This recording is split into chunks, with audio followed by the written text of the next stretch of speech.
Hey guys, welcome to Entertainment Talk Nation. This is Rob. This video, we're going to talk about an article from Bloody Disgusting where director of Godzilla King of the Monsters, Mike Daugherty, discusses Godzilla versus Kong. And in this article, he discusses how and why King Kong will fight Godzilla. And very interesting because we know that this movie's coming out next year.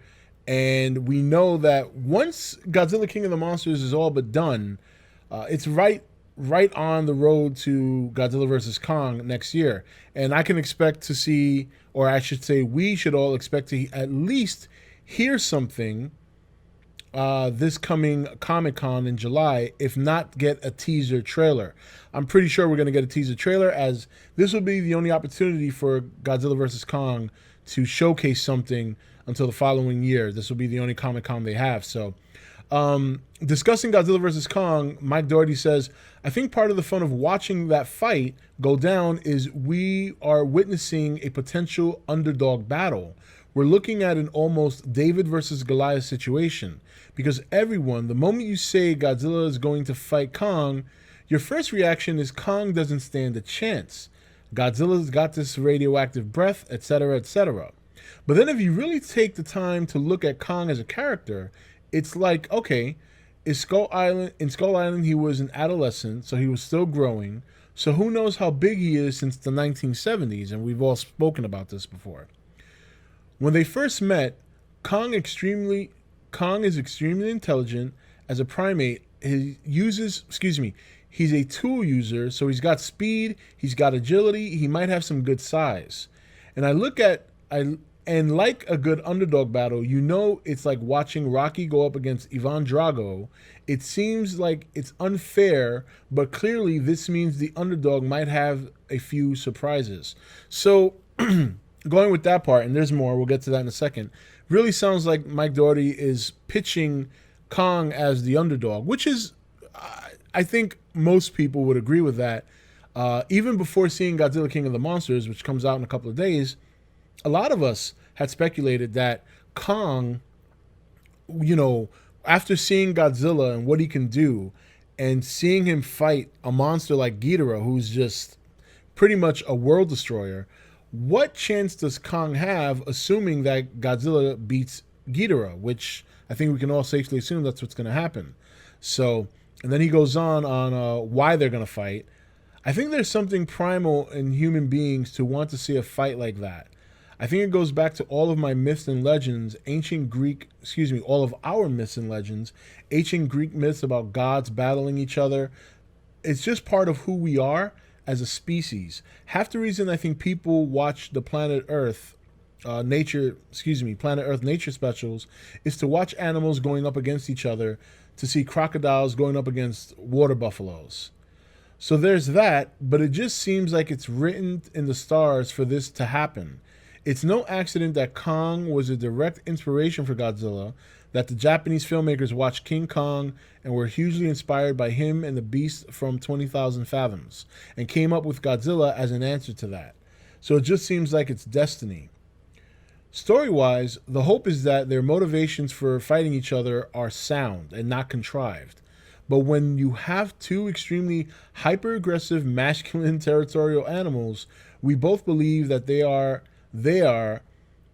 the rightful rulers of the entire species. Chances are they're going to do more than have afternoon tea, So very interesting. Obviously he's not going to tell us why they're fighting. We'll obviously have to see the movie for that. But definitely looks like King Kong is being pitched as the underdog.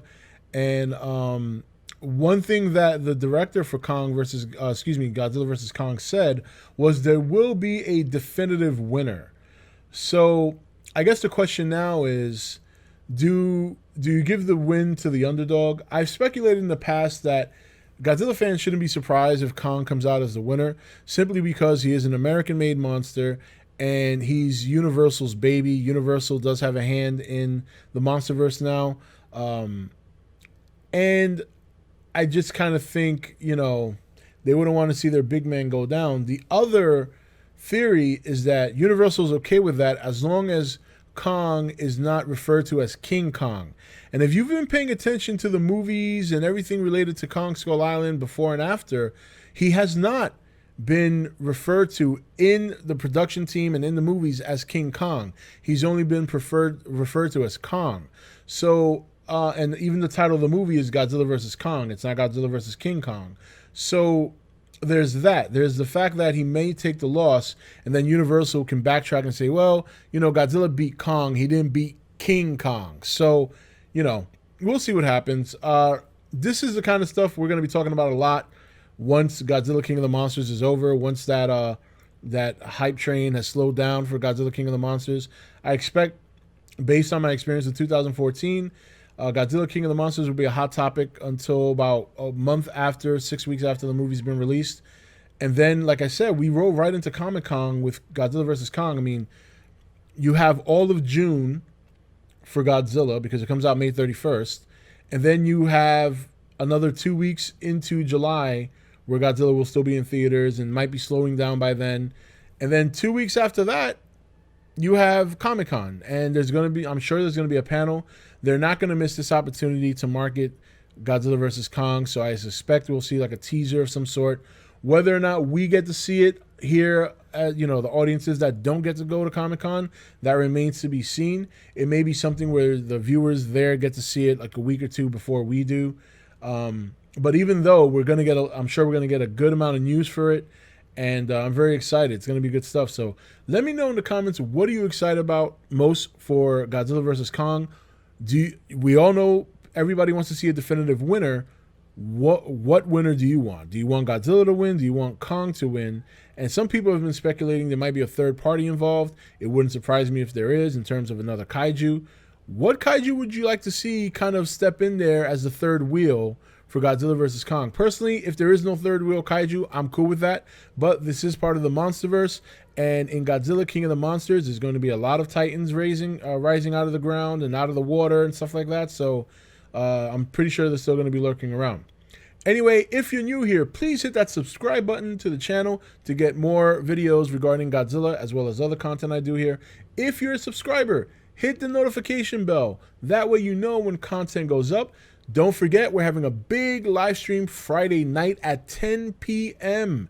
We're going to discuss the Godzilla movie. We're going to be talking spoilers, so if you haven't seen the movie by then, be sure not to go, because I'm going to spoil it rotten. So until then, this is Rob signing off for E.T.N, where we don't do news, we just talk entertainment. Take it easy. Thank you for watching E.T.N. Click here to watch more content. Don't forget to leave a comment. Also, make sure you like and share this video. If you want to know when the next video is up, click the notification bell next to the subscribe button. And most of all, make sure to click that subscribe button for regular content.